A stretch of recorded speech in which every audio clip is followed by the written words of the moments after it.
The thing about small Bulgarian villages is that everyone knows everyone else's business, except when it really matters.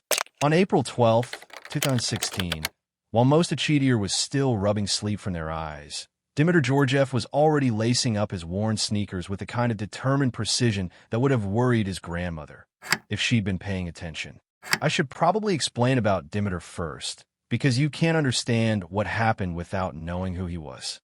At 41, he had the enthusiastic curiosity of an 8-year-old and the physical independence of a grown man, a combination that had kept his family on edge for decades. Born with what the local doctor vaguely termed developmental delays, Dimitar experienced the world differently than most adults.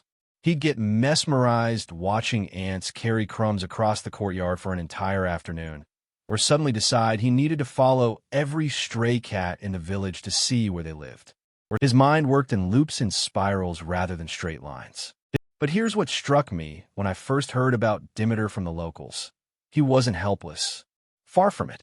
He could navigate the village's winding streets better than most visitors, knew which neighbor had the friendliest dog and which had the sourest plums. He just processed risk differently than you or I might. Where we'd see potential danger, he'd see potential adventure. Where we'd hesitate, he'd step forward with complete trust that things would work out. His grandmother, Baba Mila, everyone called her Baba, had been his guardian since childhood. At 73, she was one of those small, fierce women who seemed to run on worry and strong coffee. She'd raised Dimitar after his parents died in a car accident when he was 12, and had spent the intervening decades in a constant state of low-level anxiety about his whereabouts. His grandmother, Baba Mila, everyone called her. Most days, this worked out fine. Dimitar would wander off to help someone fix their fence or to watch the baker knead dough, and would return home by evening with stories and usually a small gift, a flower, an interesting stone, a kitten someone had asked him to deliver. But that Tuesday morning in April, while Baba Mila was hanging laundry and muttering about the weather, Dimitar made a decision that would haunt the village for months. He'd been thinking about Usky Cave for weeks. Not obsessively. Dimitar didn't really do obsession, but the way you might think about a book you keep meaning to read or a friend you keep meaning to call. The cave entrance was visible from the hillside path he took when walking to the village center, just a dark slash in the limestone about a kilometer from his house. He'd asked a few people about it, but the responses were always the same: shrugs, dismissive waves, warnings about getting dirty or lost. What the villagers didn't realize, what I didn't realize until I spent time researching this, is that their casual dismissal probably made the cave more intriguing to Dimitar, not less. When you experience the world with this particular kind of openness, other people's fears often look like suggestions rather than warnings. That morning, Dimitar's decision-making process was probably something like this. The weather was nice, Baba was busy, he had a working flashlight, and no one had given him a specific reason why he couldn't explore the cave.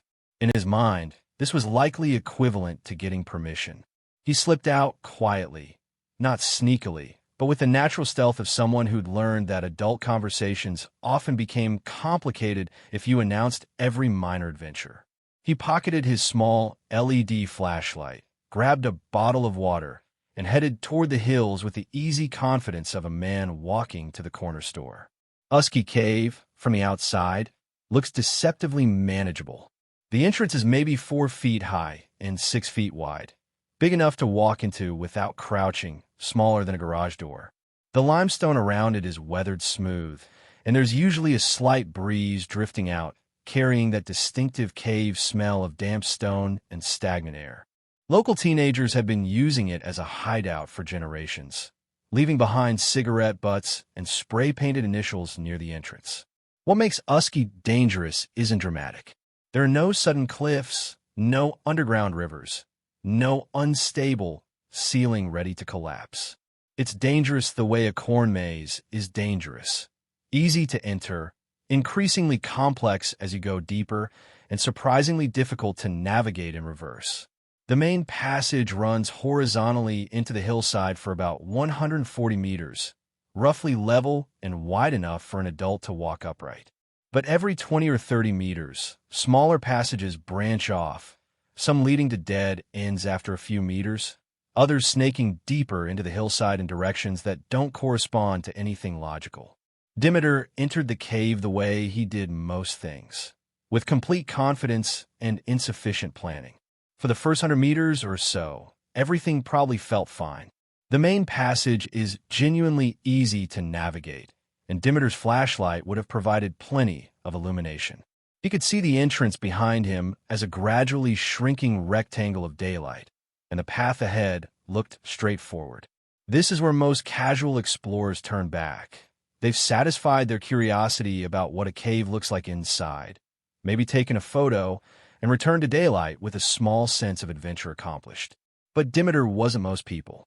When he encountered the first side passage, a narrow opening just wide enough for his shoulders, his response wasn't caution but curiosity. What was down there? How far did it go? Was there anything interesting to see? Here's where I need to be honest about something that bothered me while researching this story.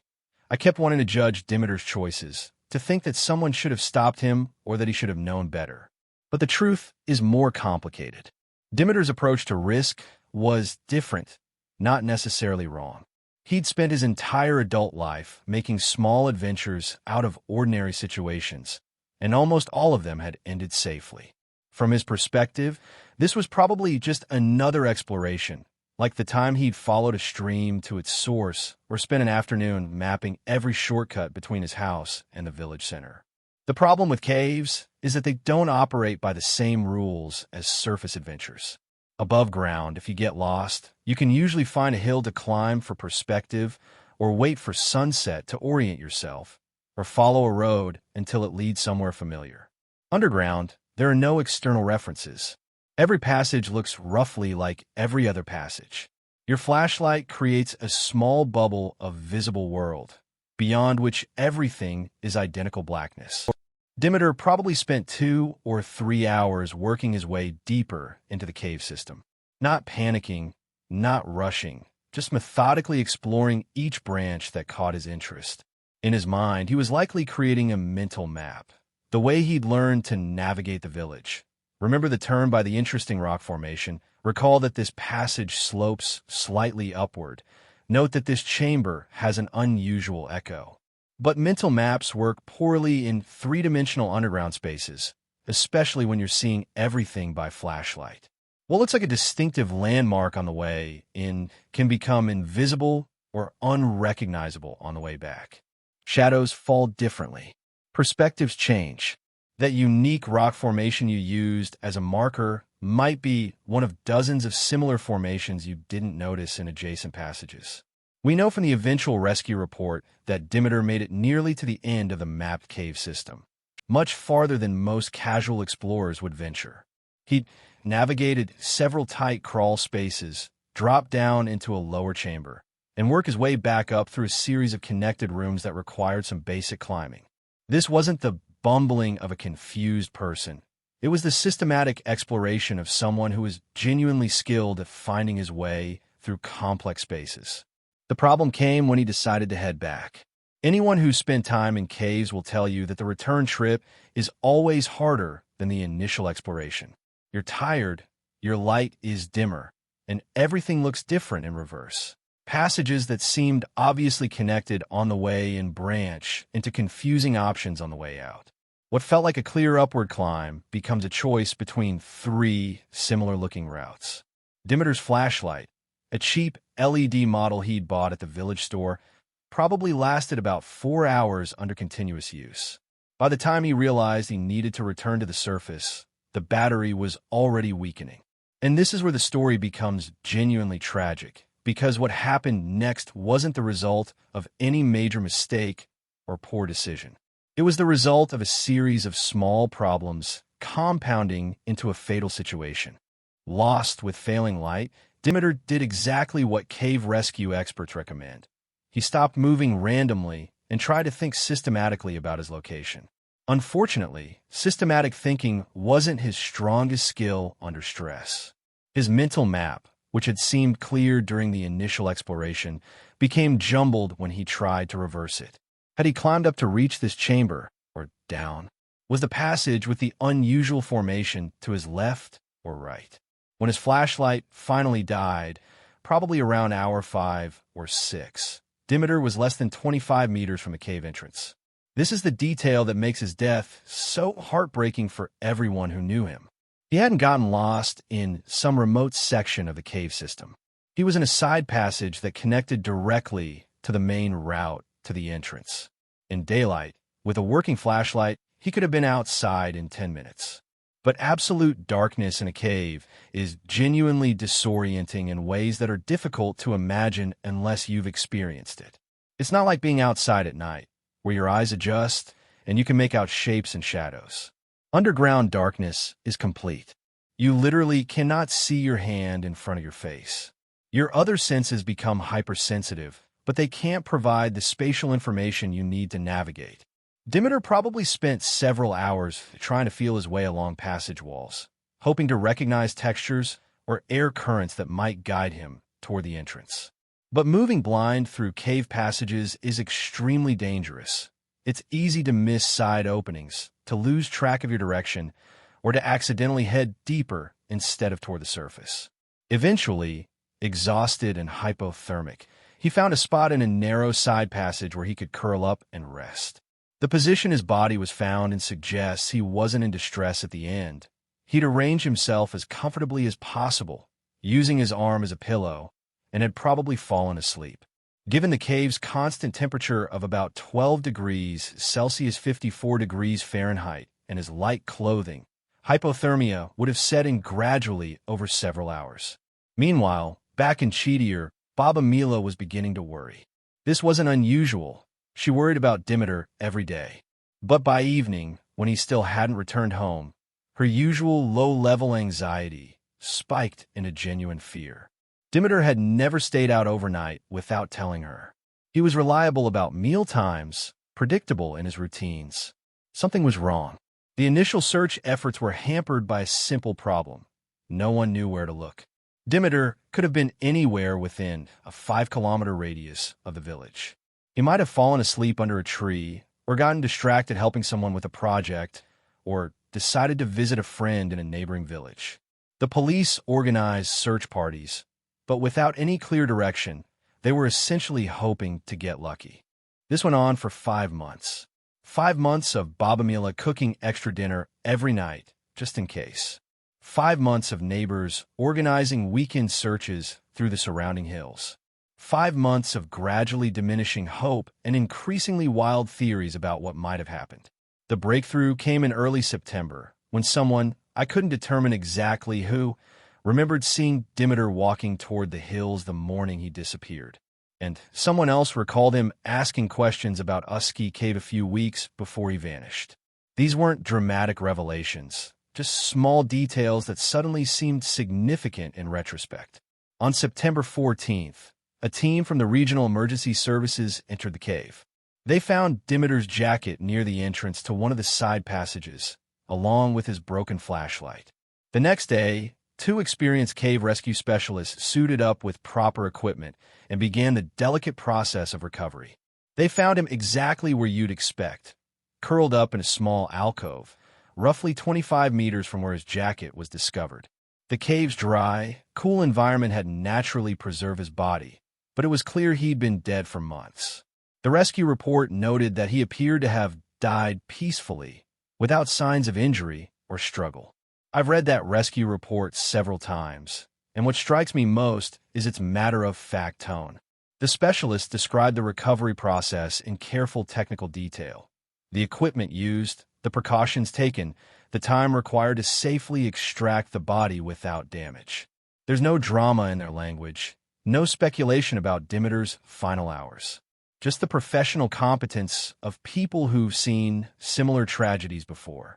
But between the lines of that clinical report, I can imagine the emotional weight of the recovery. These were local responders who'd probably heard about the search efforts, who knew that someone's grandson had been missing for months.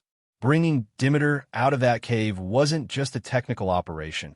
It was the final act of a community tragedy. The funeral was held 3 days later in Cheetier's small Orthodox church. By all accounts, most of the village attended, along with friends from neighboring communities who'd participated in the search efforts. Baba Mila, according to people who were there, remained composed throughout the service, though she spent the following months walking to the hillside every Sunday to stand quietly near the cave entrance. Here's what I find most meaningful about Demeter's story. It's not really about cave safety or the importance of proper equipment, though those lessons are certainly valid. It's about the gap between intention and outcome, between the reasonable risks we take every day and the unpredictable moments when those risks don't work out in our favor. Demeter wasn't reckless. He was curious, optimistic, and perhaps less skilled at risk assessment than some people, but his decision to explore the cave wasn't fundamentally different from decisions all of us make regularly. We drive cars, swim in lakes, hike unfamiliar trails, travel to new places, all activities that carry small but real risks. Most of the time, our optimism is justified. We explore, we discover, we return home with stories. But sometimes we don't. The village installed a warning sign near Usky Cave about 6 months after Demeter's death. It's a simple metal plaque that warns against unprepared exploration and lists emergency contact numbers for the Regional Rescue Service. Whether it will prevent similar tragedies is unclear. People who are drawn to explore caves are often the same people who are confident they can handle whatever they find inside. What I think the sign really represents is the community's need to do something constructive with their grief. They couldn't bring Demeter back, couldn't change the circumstances that led to his death, but they could try to prevent similar losses in the future. It's a modest gesture, but modest gestures are sometimes the most honest response to tragedies that don't have clear villains or obvious solutions. When I visited Cheetier last year, several people mentioned Demeter unprompted during casual conversations. Not in a morbid way, but the way you might mention any former neighbor who'd moved away. His name came up naturally when discussing village life, local history, or changes in the community over recent years. He'd become part of the place's ongoing story, rather than a cautionary tale that people preferred not to discuss. Baba Mila still lives in the same house, still tends the same small garden, still walks to the hillside on Sundays. She's in her 80s now, moving more slowly but with the same fierce independence that helped her raise Demeter for 3 decades. When I asked neighbors about her, they described a woman who'd found a way to carry her loss without being crushed by it. That seems like the most honest ending to Demeter's story. Not dramatic resolution or life-changing lessons, but the quiet persistence of people who've learned to live with an absence. The cave remains accessible. The warning sign continues to rust slowly in the weather, and life in Cheetier continues at its unhurried pace. Demeter explored one passage too many and never found his way back. But in a broader sense, he's still part of the landscape. In the stories people tell, in the precautions they take, in the way they remember that curiosity and caution need to travel together, especially when the path leads into darkness.